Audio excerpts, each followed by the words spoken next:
Today, I got a plastic weld job. We're going to plastic weld this stock tank. You can see it has a big ass crack there in the bottom. So let me show you how it's done. Step one, we got to clean it up. Get you some acetone, wipe it down really good. Right over here, we have our identifier, high density polyethylene. The spots here where the crack is tight, we're going to remove some material with this rounded teardrop bit. And we want to do that all the way along this crack.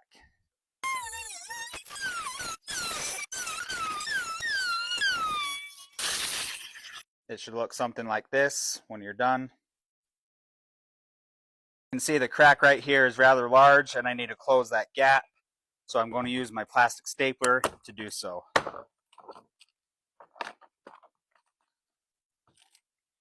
We'll sink some of these staples in it. So I'm just using a couple clamps here to help close up that gap. I want to make sure my bottom here is nice and flush. And then I'm just going to heat up these staples. Once they start glowing a little bit, I'm just going to sink them right in here. Let them congeal a little bit so they'll hold in place. And we'll just keep repeating this until we feel like we have enough staples to hold it in place to do our weld.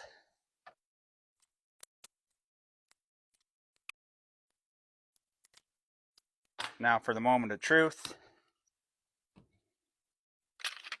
Clamps are off. Let's get you a close-up here.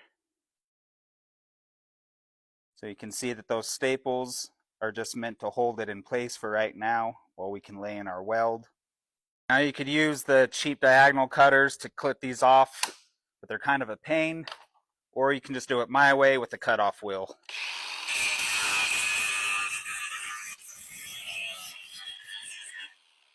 So I'm just going to start melting at one end of this with the welding rod and my hot air welder.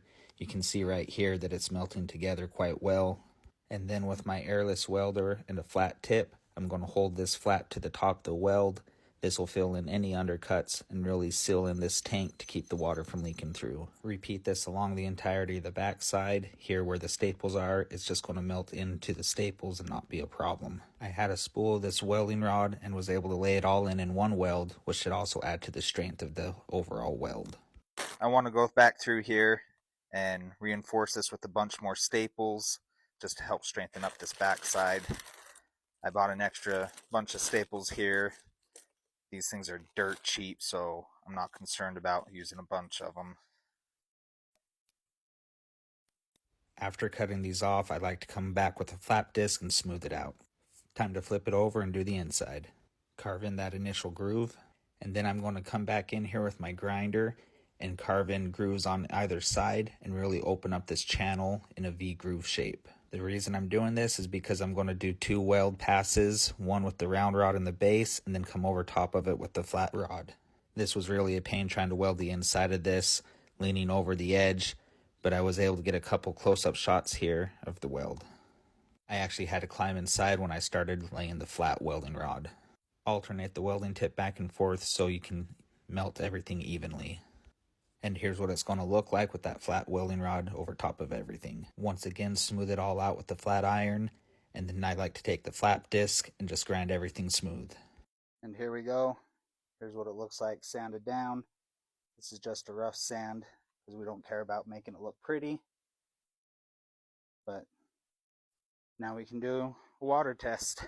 It's time to test it, fill it up with water. Okay, so I got water all in it. Now let's see if anything's leaking out.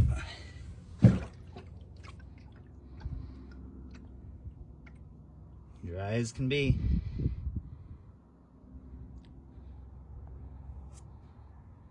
Success.